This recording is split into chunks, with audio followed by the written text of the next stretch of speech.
de Timoteo capítulo 2. Esta es la segunda parte de la prédica pasada. Así que es la segunda parte del tema que iniciamos el domingo pasado, que es sobre la mujer en la iglesia. La mujer en la iglesia. Y quiero dirigirles a hombres y a mujeres a que escuchen esta porción de la palabra y el sentido que voy a darle con la postura correcta. A los hombres les digo que no digan, bueno, una prédica para mujeres, entonces voy a estar pensando en otra cosa, porque a la vez que voy hablando a las mujeres, a la par que voy hablando a las mujeres, voy a ir también dándole énfasis a tu rol varón, a tu rol hombre. Porque al ver esto tiene que ser en un sentido llevado por toda la congregación como una visión. Este texto es un texto muy duro y quiero decirles de que yo tengo 2 hijas y duro en el sentido de que se pueden aprovechar de este texto. Y les digo que tengo 2 hijas porque a mí me apenaría mucho de que personas tuerzan estos textos para, en un sentido, abusar de mis hijas o de las mujeres de la iglesia. Como que miren acá, dice esto, y guían a las mujeres a un comportamiento o les exigen algo que la Biblia no exige. Este texto está aquí. Tenemos que estudiarlo, tenemos que analizarlo y tenemos que entenderlo. Y tenemos que saber de que está vigente. Al simple tirón, realmente en estos tiempos esto suena muy chocante. Me es chocante leerlo y me supongo que va a ser chocante que lo escuchen si es que realmente uno no entiende el contexto y qué realmente quiso Pablo decir a la iglesia. A medida que yo vaya dándole sentido a esto, les voy a demostrar de que no voy a estar enchiclando la cosa, y me refiero a estirar los conceptos para que, y acá quiso decir, y el griego, no voy a ir a dar mucha vuelta para que esto quiera decir lo que yo quiero decir, sino que quiero mostrarles una postura prudente sobre qué quiso decir Pablo en estos tiempos y cómo quiso Pablo direccionar a las mujeres en la iglesia de Éfeso y obviamente también, por ende, a todas las iglesias. Primera de Timoteo capítulo 2, versículo 9 al 15. Hoy vamos a centrarnos del 11 al 15, pero voy a leer del 9, que comenzamos el domingo pasado, porque la idea es una sola, la dirección es una sola, con sus distintos verdades que la apoyan. Bueno, dice así, Primera de Timoteo capítulo 2, versículo 9. Asimismo, que las mujeres se atavíen de ropa decorosa, que las mujeres se vistan o se arreglen con ropa decorosa, con pudor y modestia, no con peinado ostentoso, ni oro, ni perlas, ni vestidos costosos, sino con buenas obras, como corresponde a mujeres que profesan piedad. Versículo 11. La mujer aprenda en silencio, y acá ya va a empezar el retorcijón. Las mujeres aprendan en silencio con toda sujeción, porque no permito a la mujer enseñar ni ejercer dominio sobre el hombre, sino estar en silencio, porque Adán fue formado primero, después Eva. Y Adán no fue engañado, sino que la mujer, siendo engañada, incurrió en transgresión. Pero se salvará engendrando hijos, si permaneciere en fe, amor, santidad y con modestia. Ahora, uno lee esto y dice, Señor, esto es como para que te maten en una marcha feminista si lees esto. Marcha feminista, te parás así y lees estos versos nomás, no, ni siquiera agregarle nada. Empezás a leer esto, hermano, terminás linchado, así, linchado. Muerte al macho mínimo. Es esto. Les repito de nuevo, yo sé que se puede usar estos textos de manera abusiva y con una mala interpretación, porque hay iglesias inclusive que bajo estos pasajes no permiten que la mujer, de verdad, son iglesias ortodoxas, que la mujer ni siquiera al momento de entrar a la iglesia le dirija el saludo a nadie. Inclusive las mujeres se sientan acá, los hombres allá. Porque acá dice, en silencio, todas calladitas.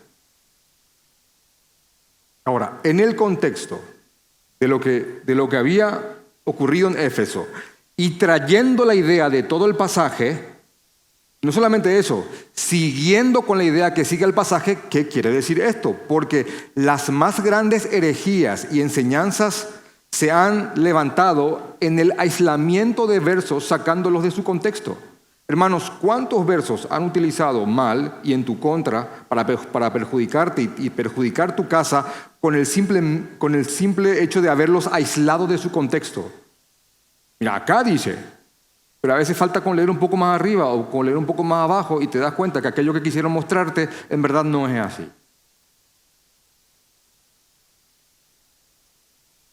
Pero hay una enseñanza aquí. Ahora, cuando les muestre esto, también quiero decirles que yo estoy sorprendido, y creo que ustedes también, esto es fácilmente comprobable, cómo muchas mujeres reaccionan ante estas enseñanzas desde el dolor. ¿Entienden eso? Uno muestra estas cosas y se reacciona subjetivamente desde el dolor. No es lo mismo, y voy a poner otro texto muy conocido, no es lo mismo enseñarle Efesios o predicar sobre Efesios capítulo 5, versículo 22, que dice, las casadas estén sujetas a sus maridos como al Señor. No es lo mismo enseñarle esto a una mujer que tiene un marido piadoso, creyente, que ama al Señor, que la respeta, que es temeroso de Jesucristo. No es lo mismo enseñarle este texto a esa mujer que a la mujer de un abusivo. No es lo mismo. Porque automáticamente la mujer abusada o la mujer denigrada por un hombre personaliza el texto y dice, yo someterme a él. Entonces reaccionan desde el dolor y es comprensible, mas no justificable. No solamente eso, no solamente hablemos de enseñanzas y de reacciones en base a mujeres que reaccionan desde el dolor, sino que también no es lo mismo enseñarle sujeción o sometimiento o seguir a un hombre, a una mujer, el cual no tiene un marido, no tiene un esposo en un sentido abusador o agresivo, pero es un hombre que no cumple su rol y que le ha obligado a ella a tomar su lugar. Pasivo, dormido. No es lo mismo. Pero él, pastor, pero él no hace nada. Yo tengo que hacer lo que él tiene que hacer. Entonces, que esas mujeres escuchen, sométanse a esos hombres y dicen, este ni siquiera se mueve. Entonces yo reconozco, porque tengo ya más de 11 años de pastorado, que al enseñar estas cosas a mujeres reaccionan desde el dolor o desde la impotencia de estar con hombres que no cumplen sus roles o que abusan de ellas. Eso también se comprende. Entonces, sea cual sea tu situación hoy, mujer aquí, presente, quiero mostrarte el diseño del Señor. Quiero mostrarte el diseño. Y te pido que hagas a un lado tu dolor, si hombre así no te ha tocado, y que veas lo que el Señor manda, y veas lo que a lo que el Señor nos dirige. Porque también es para nosotros esto. Porque a la par que les está llamando a ustedes a algo, tácitamente a nosotros también. Amén. Así que varón, no se te ocurra acá solamente con este texto decir, ahí está, ¿viste? Tenés que someterte ahora mismo. No es así. No funciona así, hermano. No funciona así.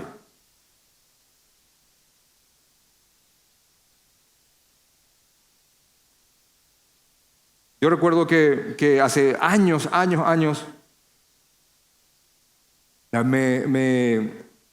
me había topado con un matrimonio, ya no sé nada de ellos. Y la esposa quería bautizarse y ser miembro de la iglesia. Y el esposo le decía, no quiero que te bautices. Ahora, hermanos, el bautismo es un mandato del Señor. Ahora, lo interesante y lo llamativo y para mí lo exótico del caso es que el marido apelaba a la Biblia para que ella desobedezca un mandato del Señor. En la Biblia dice que vos tenés que someterte a mí y que no te vas a bautizar. ¿Ven el conflicto ahí?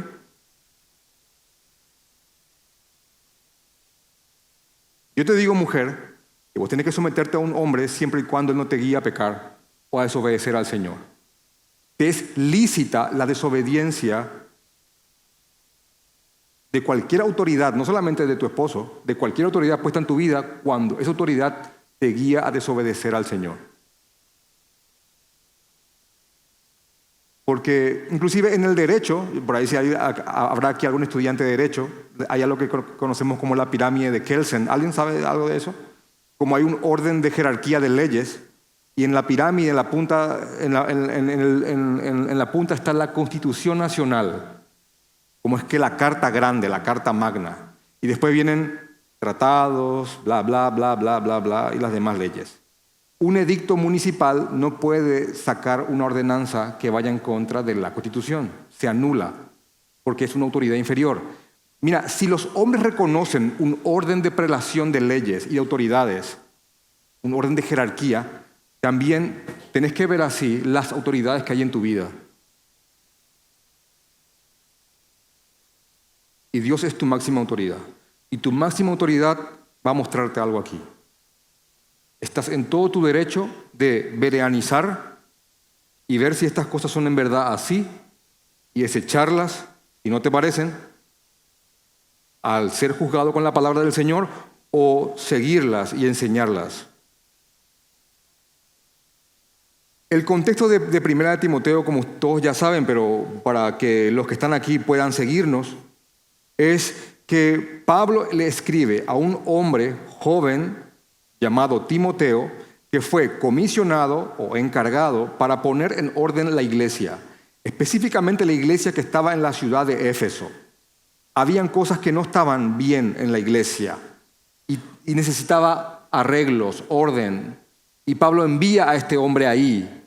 Y después de un cierto tiempo, Pablo le envía una carta a Timoteo para reafirmarle todo lo que él tenía que hacer y para darle aliento. Por eso Timoteo, 1 y 2 Timoteo, es una carta que, aparte de haber mucho direccionamiento doctrinal y específico, es una carta también que contiene mucho ánimo. Vamos, Timoteo, no te canses. Dios no nos ha dado espíritu de cobardía. Vamos, Timoteo, que nadie tenga en poco tu juventud. Dicho sea paso, tenía 40 años. No es que Pablo comisionó a un adolescente para que ordene la iglesia.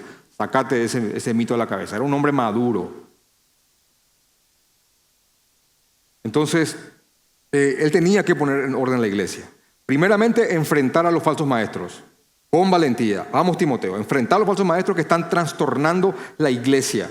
También él tenía que levantar hombres idóneos para enseñar la palabra del Señor y que a su vez estos hombres enseñen a otros la palabra del Señor.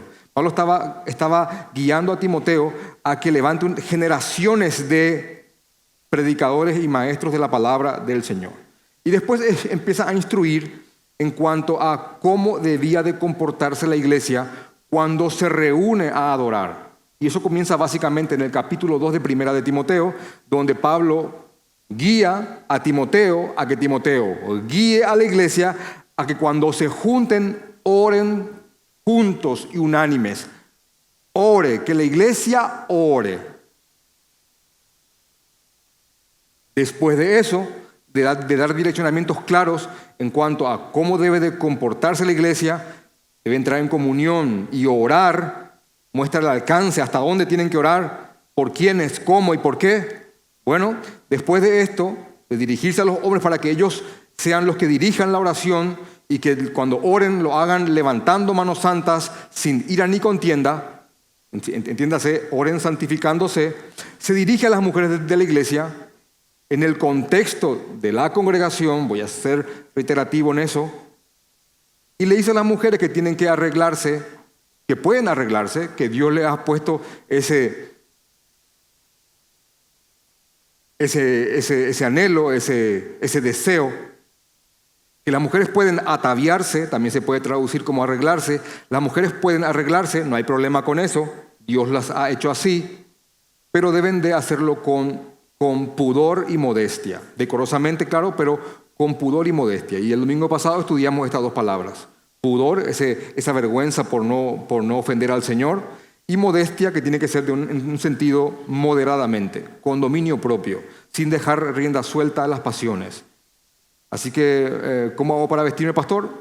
Con pudor y modestia. No con peinado ostentoso, ni oro, ni perlas, ni vestidos costosos. Y ya explicamos lo que significa ese texto. Porque en aquel tiempo las mujeres iban a la iglesia con el fin de ostentar. Y eso creaba envidia y rencilla entre mujeres. Hay mujeres que se visten sensualmente a propósito, pero también una de las cosas, y hasta yo creo que el motivo principal por la cual las mujeres suelen vestirse, es por otras mujeres. Y ustedes lo saben mejor, hermanas. Después de eso, Pablo les dice que pueden adornarse, pero también les dice que el verdadero adorno que una mujer puede tener es su vida. Es su vida. Son sus buenas obras. No como forma de salvación, sino que como un adorno. Exactamente este texto pone a las buenas obras como lo que son, un adorno.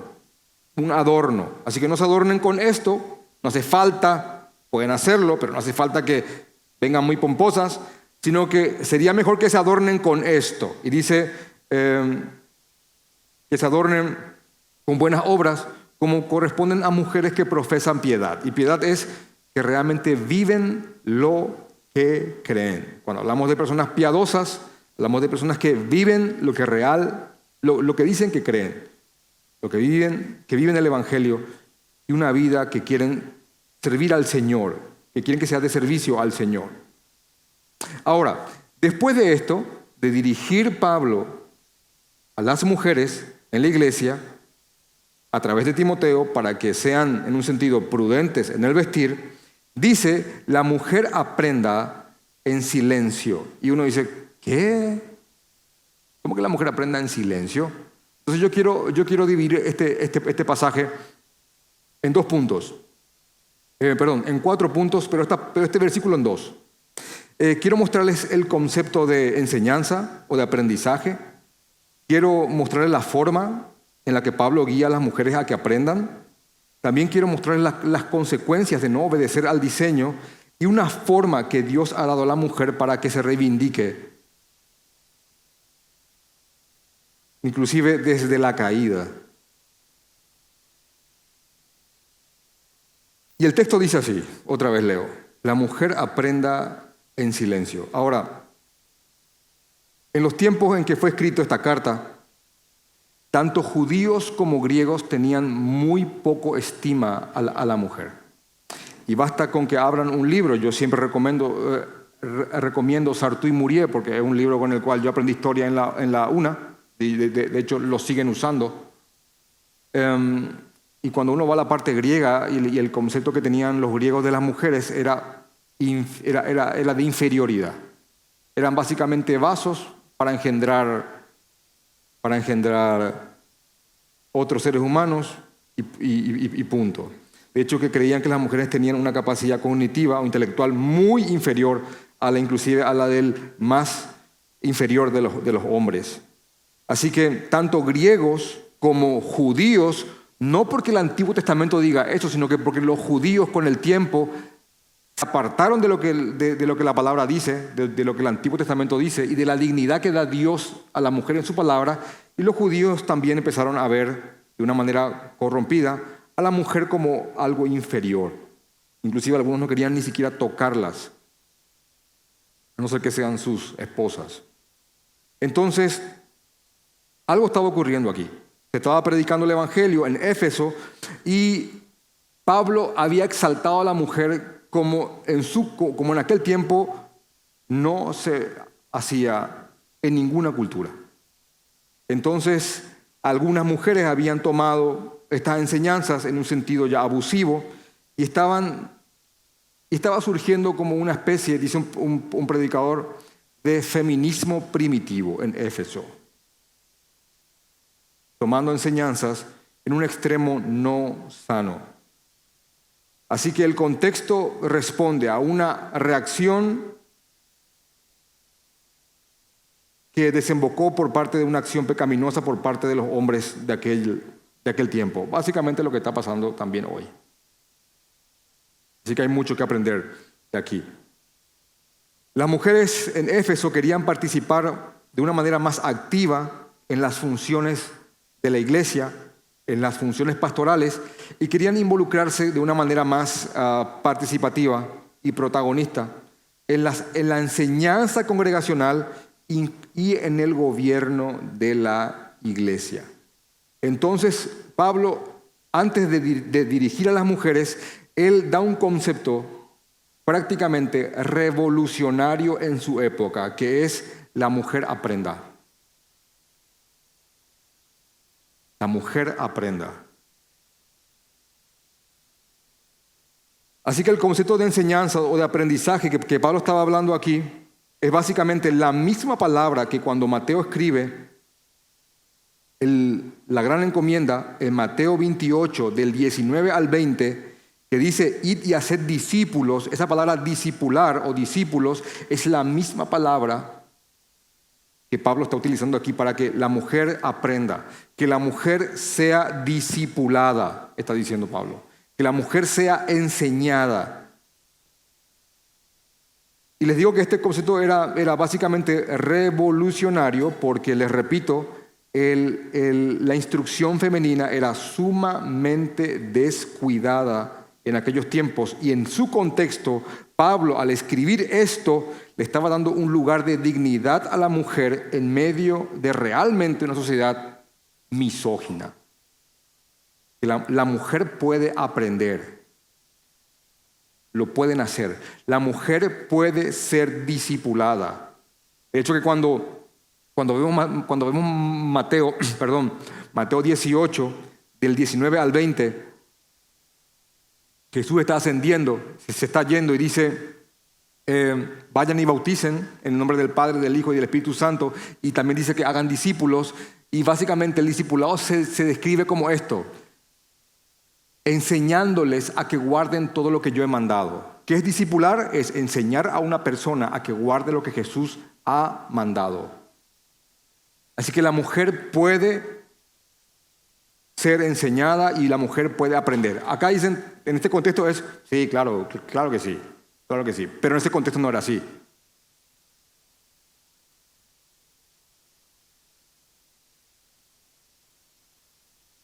Así que Pablo está dando aquí a las mujeres una enorme introducción en la congregación y en la iglesia del Señor. Jesús también lo hizo.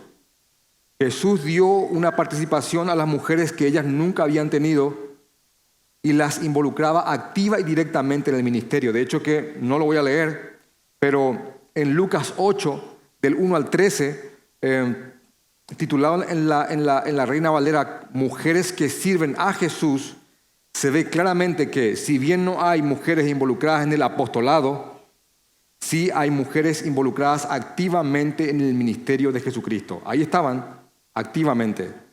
Y las describe por nombre. Inclusive describe cómo ellas eran antes de conocer al Señor. Y estas servían y hacían avanzar el reino junto con Jesucristo. Lucas capítulo 8, del 1 al 13. También el ejemplo es un poco negativo, pero hay un punto ahí que sacar. Cuando Pablo escribe a la gente de Filipo, la carta a los filipenses, en Filipenses capítulo 4, del 1 al 3, Pablo le pide a una persona a quien él llama compañero fiel, te pido compañero fiel, que intervenga entre una pelea que había entre dos mujeres de la iglesia, dos mujeres creyentes, dos mujeres en un sentido maduras y que habían peleado para hacer avanzar el evangelio. Se llamaban Evodia y Síntique. Le está pidiendo a alguien que intervenga para que Evodia y Síntique, que ya no se hablan en la iglesia, se reconcilien. Y una de las cosas que dice Pablo de Evodia y Síntique es que combatieron, usa la palabra, combatieron con él por o en el Evangelio. Lo que quiero mostrarte, hermana, hoy es que el Señor Jesús, al venir a darle el verdadero sentido a la palabra, que ya hace tiempo había sido corrompida, en este tiempo, vino a darle a las mujeres un lugar de participación activa en el ministerio y en el avance del reino. Así que Pablo, antes de direccionar el cómo, Pablo reafirma es que la mujer puede, que la mujer debe de aprender, debe de crecer en el conocimiento del Señor. Las mujeres no deben de descuidar el crecer en la palabra de Dios porque están ligadas al crecimiento y el fortalecimiento de la iglesia del Señor, en el sentido que también voy a explicarles. Ahora, Pablo, después de decir que la mujer aprenda, dice que la mujer aprenda en silencio. Y acá uno dice, espera, en silencio. Y dice que acá las hermanas tienen que venir a quedarse calladitas. Creo que la pregunta sería, ¿a qué se refiere Pablo con que la mujer aprenda en silencio? ¿Pablo está refiriéndose a que la mujer al entrar en la iglesia no emita ningún sonido? Ni siquiera un saludo. Pablo está refiriéndose a que no puede emitir la más mínima opinión.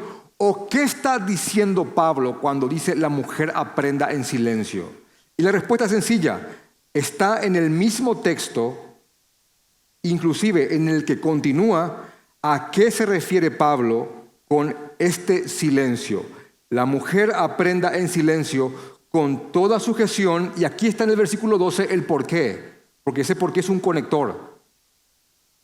Hagan esto porque tal cosa. Bueno, que la mujer aprenda en silencio porque no permito a la mujer enseñar. Se está refiriendo, el silencio al cual se refiere es que la mujer no enseñe en el culto. En el momento en que se reúna la iglesia a adorar, que la mujer no enseñe en ese momento. Y uno dice, ¿por qué? Y va a seguir dando el por qué.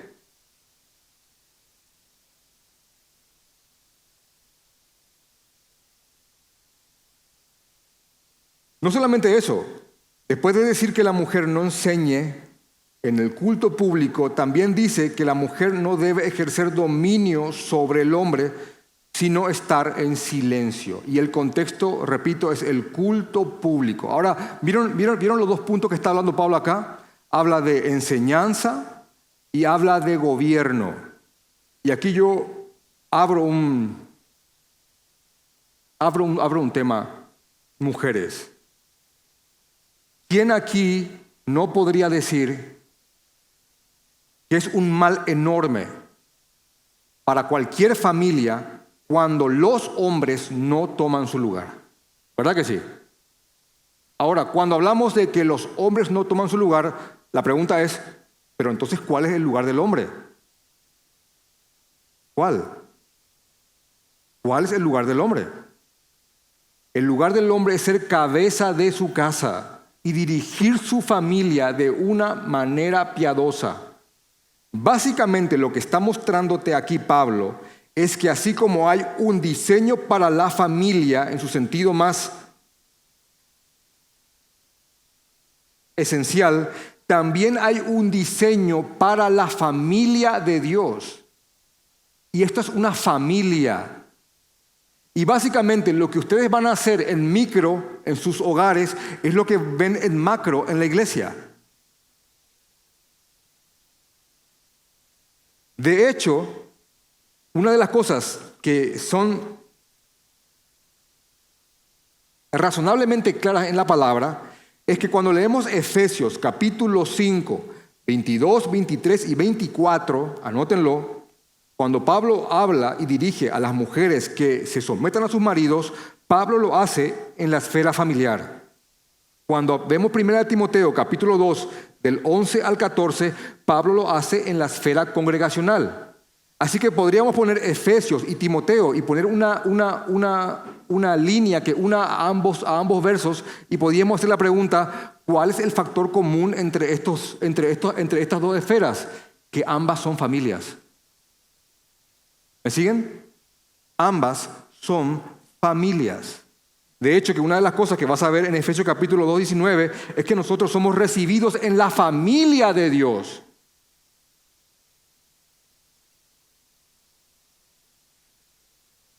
Tal es así, esa comparativa entre familia, hogar y familia, congregación, que la idea que sigue a ese verso, la idea que sigue a estos versos, en 1 de Timoteo capítulo 3, dice requisito para los obispos. ¿Y saben qué es un obispo? ¿Saben qué es un obispo? Es un pastor. Tanto es así y tanta conexión hay entre estas familias, entre estos conceptos de familia, que a continuación dice, palabra fiel, si alguno anhela obispado, buena obra desea. Si alguno quiere ser pastor, está deseando algo bueno. Quiero ser pastor, lo anhelo. Esto es un buen anhelo, hermano, te diría yo. Ahora, miren los requisitos, son requisitos masculinos, porque dice, pero es necesario que el obispo sea irreprensible, marido de una sola mujer, no dice esposa de un solo hombre, dice marido de una sola mujer, sobrio, prudente, decoroso, hospedador, no dice hospedader, no hay ahí decorose.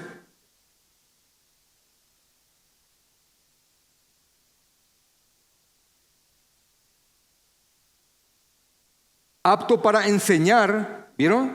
Él tiene que ser apto para enseñar. Y miren lo que dice aquí, no dado al vino, no pendenciero, no codicioso de ganancias deshonestas, sino amable, apacible, no avaro. Y miren el versículo 4. ¿Saben por qué? Porque les voy a mostrar que la esfera familiar deshabilita a alguien para que ejerza su función en la esfera congregacional.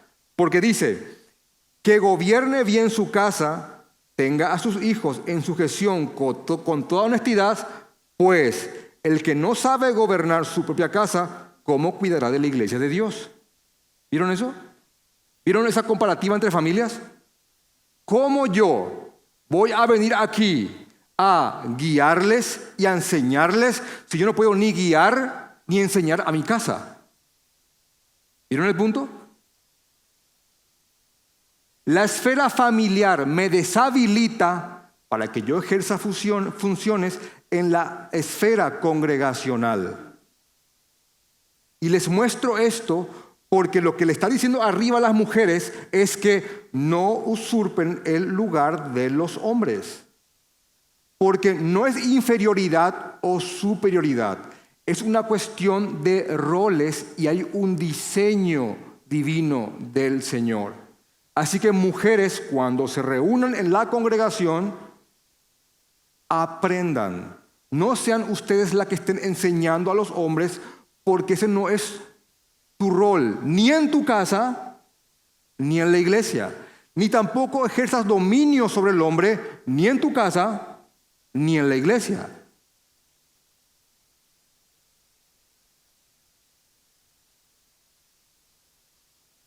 Y esta prédica nos van a censurar.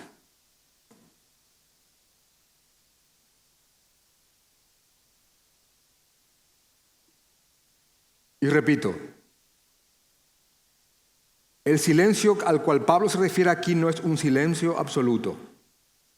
Se refiere a las funciones que Dios ha dado para hombres y mujeres en el diseño familiar y por ende en el diseño de la familia congregacional.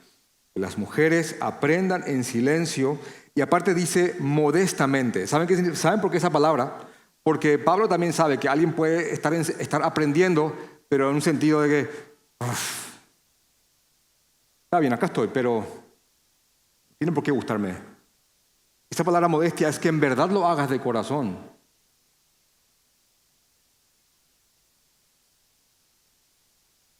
En un sentido sujeta a esta idea, sujeta a esta verdad. Porque no permite a la mujer enseñar ni ejercer dominio sobre el hombre, sino estar en silencio. Y aquí le dice, ¿por qué? ¿Pero por qué? ¿Por qué la mujer no puede enseñar? ¿Por qué yo no le puedo enseñar a este? ¿Por qué no puedo yo dominarla a este? Uf, qué cosa fea ver a un hombre dominado, ¿eh?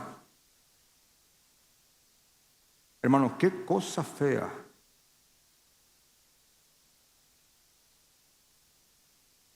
Porque si hay algo que es percibible a la distancia es cuando una mujer es la que ejerce dominio. Y los reyes.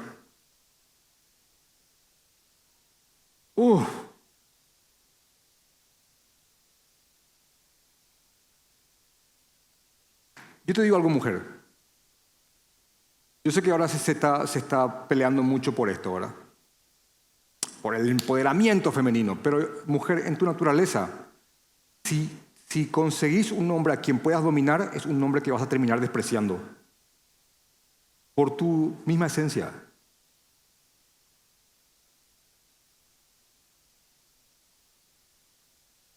Algo en tu ser va a tener problemas para respetarlo.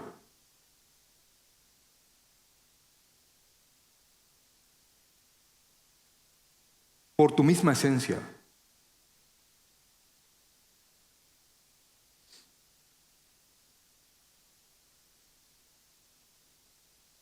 Entonces Pablo dice aquí que la mujer aprenda y que no enseñen en la congregación, sino que se ajusten al modelo del Señor, porque Él no permite a la mujer enseñar ni ejercer dominio sobre el varón, sino estar en silencio. Y el 13 es un nuevo ¿por qué? Y uno dice, ¿por qué, Pablo? Pablo te dice, te voy a decir por qué. Y aquí Pablo te va a mostrar primeramente algo muy claro, que esto no es algo cultural. Ah, no, Pablo escribió eso por su cultura, porque Pablo va a tener un fundamento en la misma creación, porque va a hablar de Adán y Eva. Entonces, eso te muestra que ya no es cultural, no es que, no, porque en Efesios las mujeres eran así, no. Acá Pablo sale de la esfera de la cultura, sale de la cultura, sale de Éfeso, sale de Grecia, y se va, ¿a dónde se va? ¿A dónde va? Va al Génesis, hermanos. No lo hagan, ¿por qué? Les voy a explicar qué pasó con Adán y Eva. No solamente eso, va a mostrarte razones que te va a dar evidencia, porque automáticamente el lector, al leer, porque Adán fue formado primero y después Eva, el lector es forzadamente enviado a Génesis. A ver, ¿qué pasó en Génesis? Por eso Pablo usa Génesis para decirme que hay un lugar del hombre que la mujer no tiene que usurpar. ¿Por qué? Y dice Pablo, porque Adán fue formado primero y después Eva. No ocupen el lugar de Adán, mujeres, porque Adán fue formado primero. Y uno dice, ¿y qué tiene eso? Porque ¿y qué? ¿Qué tiene que ser primero? Porque ya se pone nerviosa, pues entonces ya.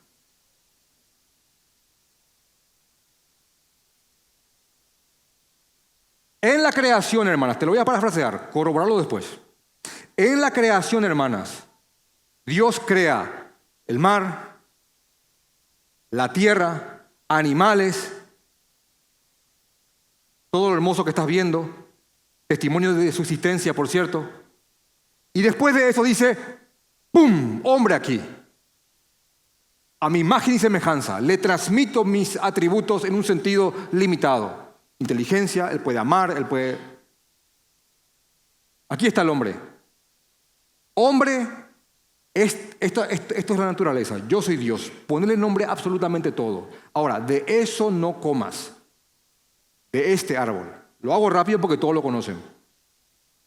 Así que le explica dónde está, quién es él, le da una función y le dice lo que no tiene que hacer, le da un mandamiento. ¿Saben qué dice la Biblia? Después es creada la mujer. ¿De quién recibe la mujer la explicación y el mandamiento? ¿De quién? ¿De quién? Otra vez, ¿de quién? Viene la mujer, perfecta, hermosa. Él se asombra y da el primer piropo. ¡Wow!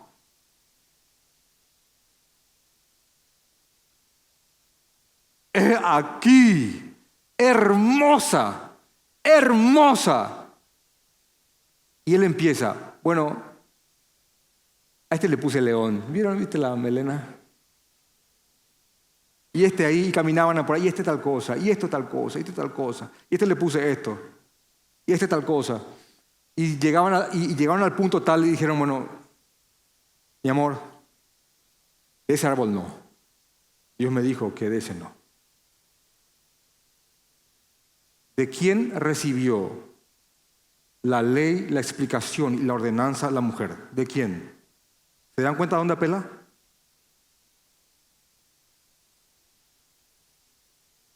No lo hagan, dice Pablo, porque en el origen no fue así.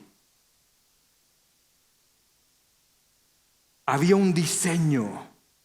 No solamente eso, no solamente habla del concepto de enseñanza, ni de la actitud de la mujer para la enseñanza, sino que también te explica las consecuencias si es que este diseño no se cumple, que es básicamente el tercer punto.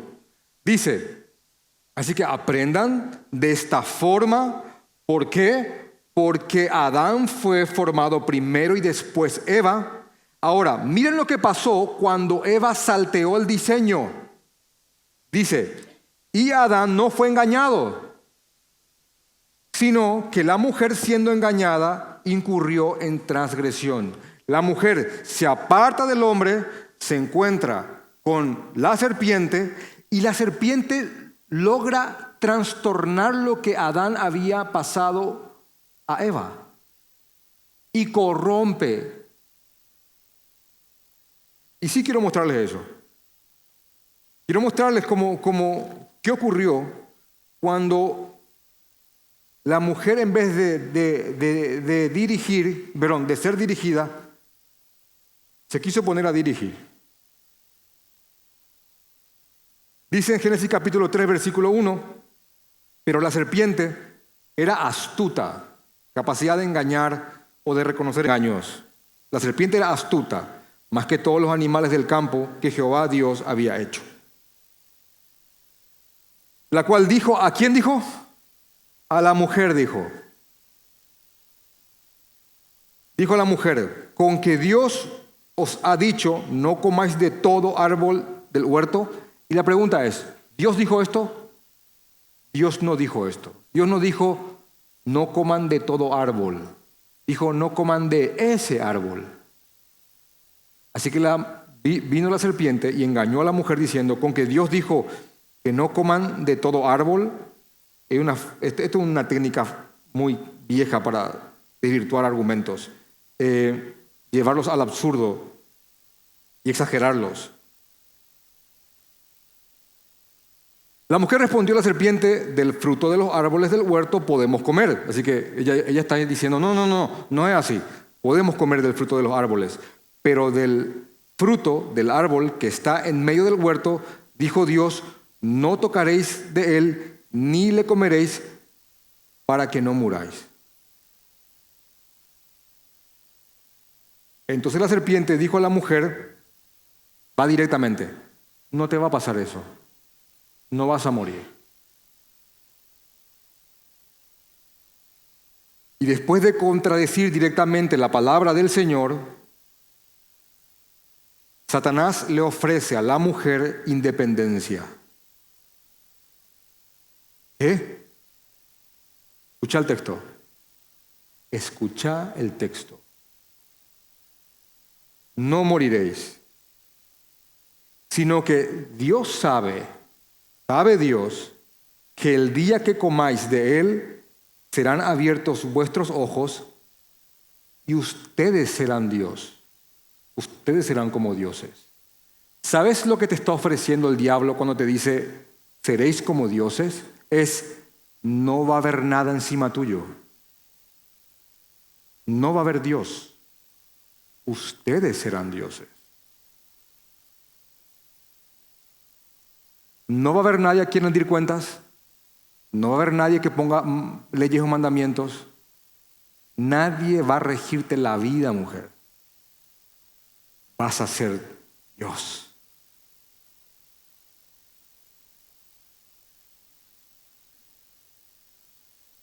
Y no solamente eso, presenta a Dios como alguien que no quiere esto. Como celando de ese lugar. Dios no quieren que sean como Él. Dicho sea de paso, Satanás tentó y engañó a Eva por causa de aquel pecado con el cual Satanás mismo cayó. Él quiso ser igual a Dios. Y a partir de ahí, en múltiples versiones, el ofrecimiento sigue siendo el mismo. Independícense de Dios. Sean ustedes sus propios dioses.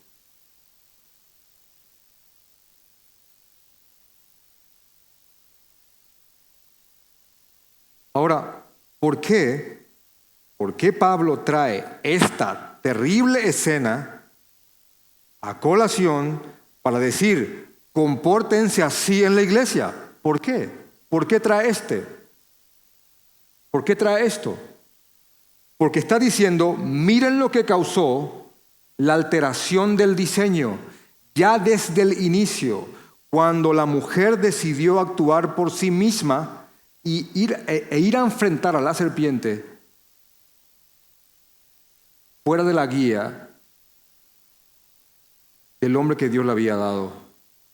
Así que dice, porque no es permitido para la mujer enseñar ni ejercer dominio o autoridad, porque debe de estar dentro del diseño, porque Adán fue formado primero y después ella. La ley vino por el hombre y el hombre tenía como rol. Y miren acá, hermanos, como acá, si crees que esto es un verso netamente para decir, sométanse, acá hay algo para nosotros, ¿eh? ¿Se dan cuenta? Porque no seas instrumento para que tu mujer se comporte como Eva.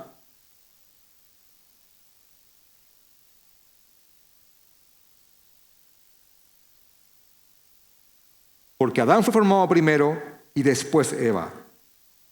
Y Adán no fue engañado, sino que la mujer, siendo engañada, incurrió en transgresión. La mujer conversó, fue engañada, y la mujer viene, ¿y saben qué ocurre ahí?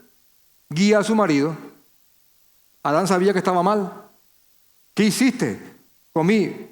No me pasó nada. Seguime.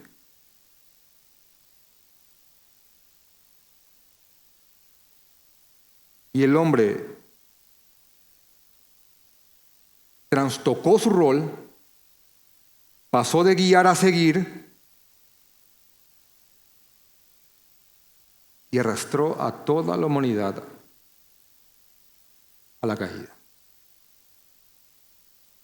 ¿Se dan cuenta el argumento que está usando Pablo aquí?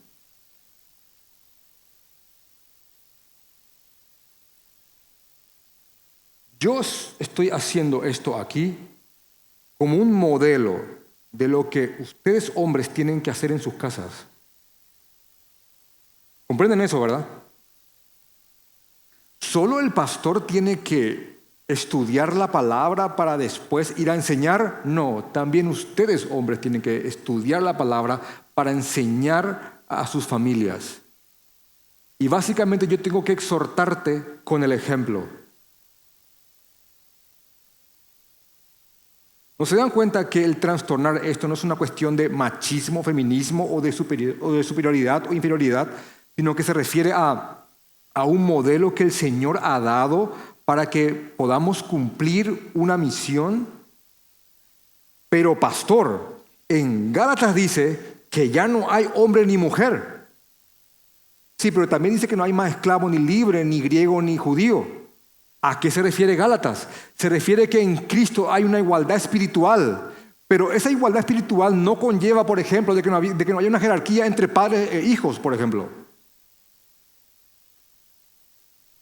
También los hijos tienen que someterse a los padres. Y aquellos que creen que el sometimiento tiene que ver con superioridad o inferioridad, Jesús todo el tiempo decía que Él estaba sometido al Padre, que Él estaba en sujeción al Padre.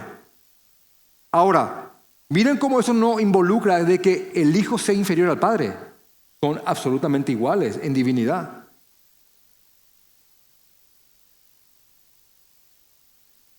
Hermanos, que el mundo no nos meta en la cabeza que autoridad es sinónimo de inferioridad. No lo es. Es cuestión de orden y roles, porque hay un diseño que Dios ha dado. Y mujeres, una de las cosas con las cuales más yo lucho con ustedes es por aquel dolor que muchas de ustedes sienten porque sus hombres no están tomando sus lugares. ¿Verdad que sí?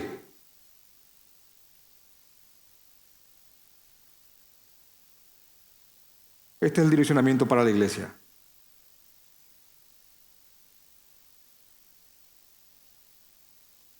Así que Pablo habla de la mujer debe de aprender. Ahora, ¿está totalmente vetada la enseñanza de la mujer? Te voy a mostrar que no. Porque si bien aquí dice, y miren para que entiendan cómo la Biblia se explica a sí mismo, de hecho que voy a citar a Pablo en otra carta, dice aquí, pues no permito a la mujer enseñar. Ahora, miren por favor lo que dice en Tito capítulo 2,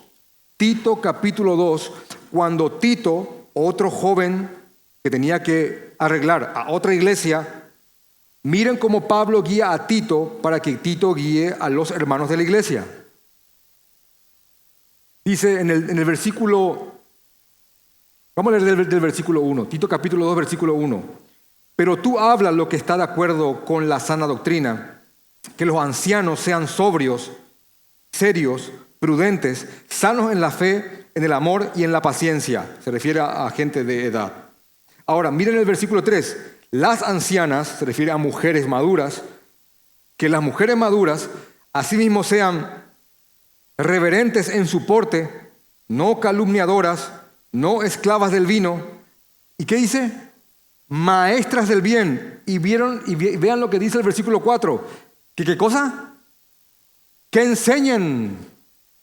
Que las mujeres enseñen. ¿Enseñen qué cosa y a quiénes? Aquí está. Que enseñen a otras mujeres, que enseñen a las mujeres jóvenes a amar a sus maridos y a sus hijos, a ser prudentes, castas, cuidadosas de su casa, buenas, sujetas a sus maridos, para que la palabra de Dios no sea blasfemada. Ahora, miren todo el rango de enseñanza que las mujeres también tienen que enseñar. Así que la mujer no debe enseñar, aquí no, pero sí en la congregación en un formato específico. No solamente eso, en Proverbios capítulo 6, versículo 20, y sí quiero leerlo esto, en Proverbios capítulo 6, versículo 20, cuando se exhorta al lector a que guarde la palabra del Señor y viva una vida piadosa, en Proverbios capítulo 6, versículo 20 dice, guarda, hijo mío, el mandamiento de tu padre y no dejes la enseñanza de ¿quién? De tu madre. Ahora, miren cómo esto tiene que ver con un diseño. Dios ha diseñado esto al punto tal de que por una cuestión inclusive de conexión espiritual y emocional, hay una conexión primaria inigualable entre una madre y su hijo. Madres, ¿verdad que sí? Hay una conexión entre ustedes y nosotros. No hay esa conexión con el padre. No lo hay. La madre es la madre. Y el vínculo que tiene la madre con sus hijos en los primeros años es irreemplazable. Casi te leen el pensamiento, hermano. Mi madre me miraba y sabía que yo estaba mintiendo. Y su argumento era, porque sos mi pedacito. Y yo digo, oh, ya está.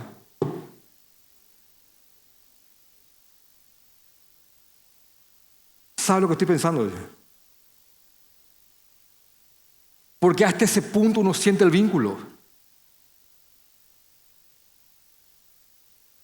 Sabe el Señor que los primeros tiempos, ese vínculo es tan vital que la influencia que puede ejercer una madre en un niño en esos primeros años va a marcar la vida entera de ese niño. Así que te digo, cada hombre abusador y machista fue criado por una madre.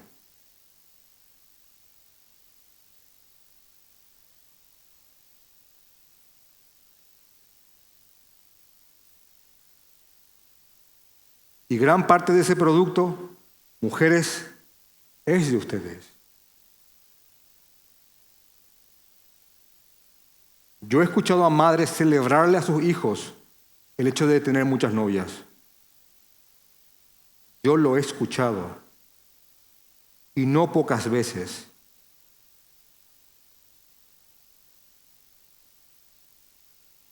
Y es como para decirle que ha dañado a alguien que ha sido criado como estás criando, madre.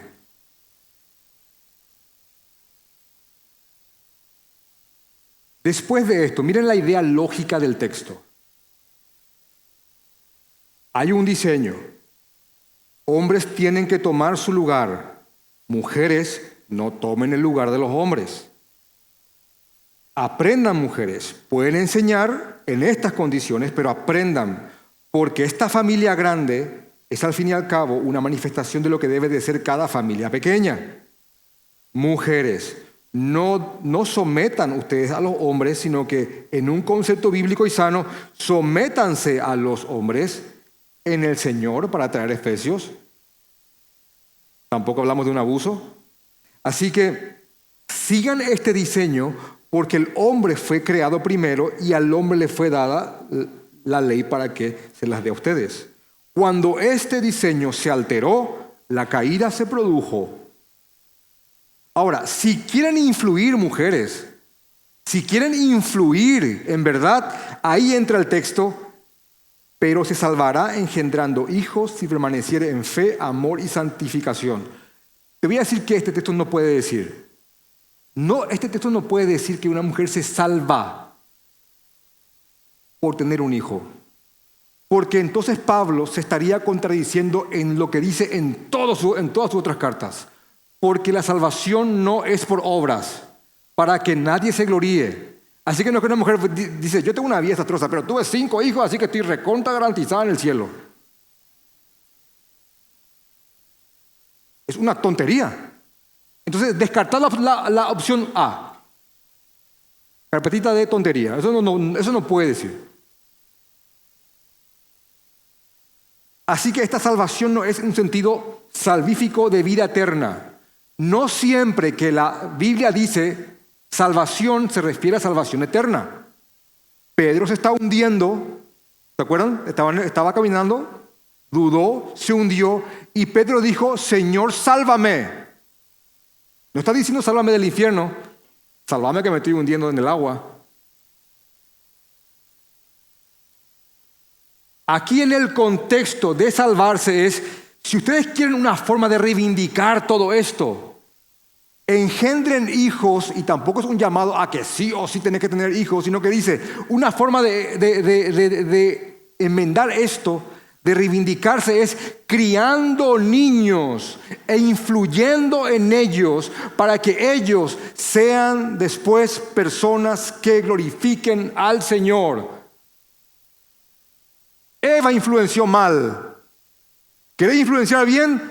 Dios te ha dado la capacidad de engendrar y de criar niños y enseñarles a que ellos guarden y sigan al Señor.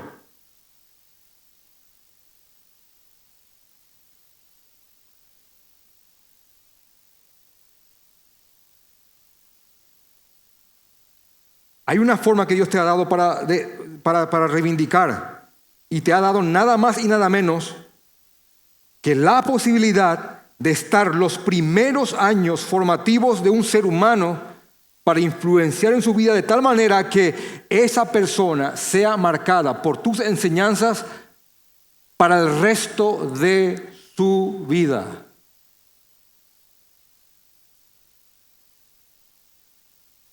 Y yo no suelo meter testimonios personales, pero tengo que decirles que si bien mi madre no es una gran teóloga, yo en mis tiempos de oscuridad más densa, nunca me salía de la mente cuando mi madre antes de dormir simplemente ahí en la cama abría la Biblia y sin mucha explicación simplemente me leía parábolas.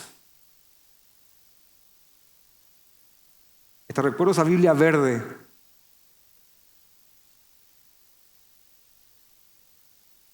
Simplemente la leía. Y lo leía, y lo leía, y lo leía.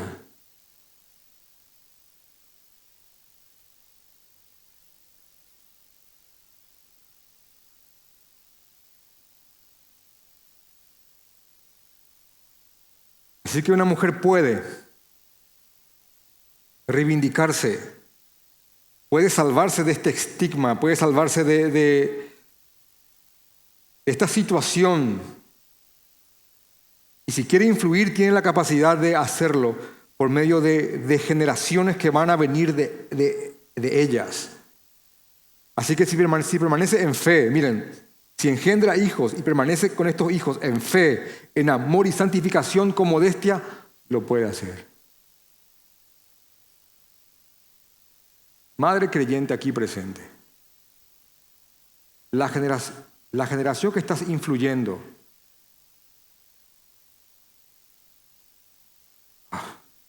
solo Dios sabe lo que va a hacer con ellos.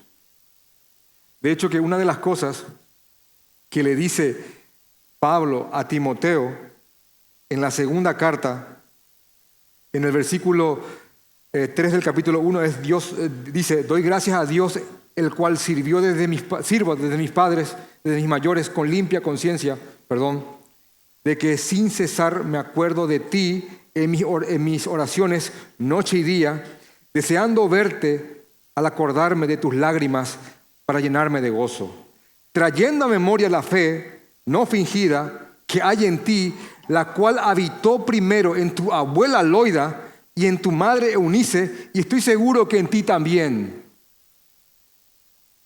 No solamente eso, sino que más adelante dice en 2 Timoteo capítulo 3, versículo 14, pero persiste tú en lo que has aprendido y te persuadiste sabiendo de quién has aprendido. ¿De quién aprendió? ¿De Pablo? No. Y que desde la niñez has sabido las Sagradas Escrituras, las cuales te pueden hacer sabio para la salvación por la fe que es en Cristo Jesús. Toda la Escritura es inspirada por Dios, y viene ese texto. Timoteo, aferrate a aquello que aprendiste de tu madre. No solamente de ella, de tu abuela también.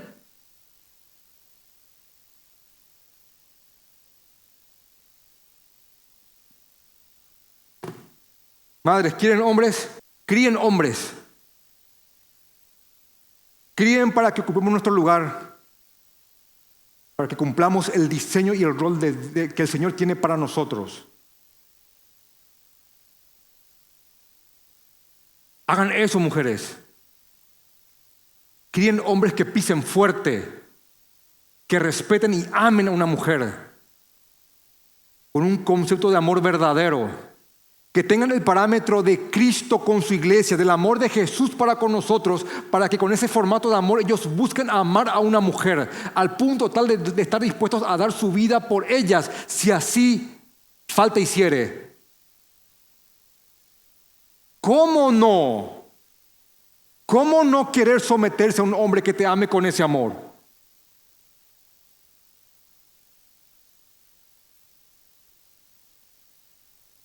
Los hombres piadosos apagan la más mínima partícula de feminismo en cada mujer.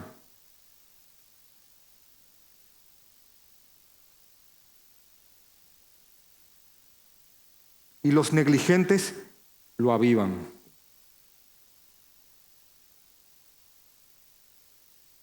Así que hombres, tomen su lugar, y mujeres, dennos nuestro lugar.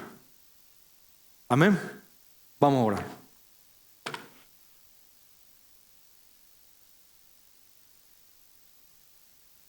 Gracias, Padre. Te amamos, Señor. Padre, exaltamos tu diseño. Tu plan es perfecto, Señor. Te amamos. Te pedimos que nos guíes. Te pido, Padre, por esta iglesia. Te suplico. Ayúdanos, Señor, a crecer. Te pido, Padre, que guíes a mis hermanas a seguir tu verdad.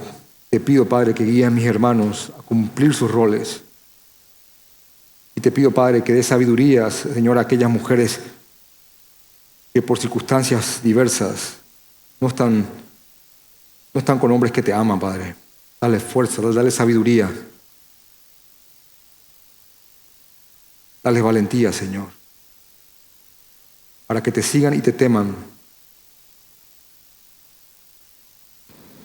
A ti más que nada, Señor.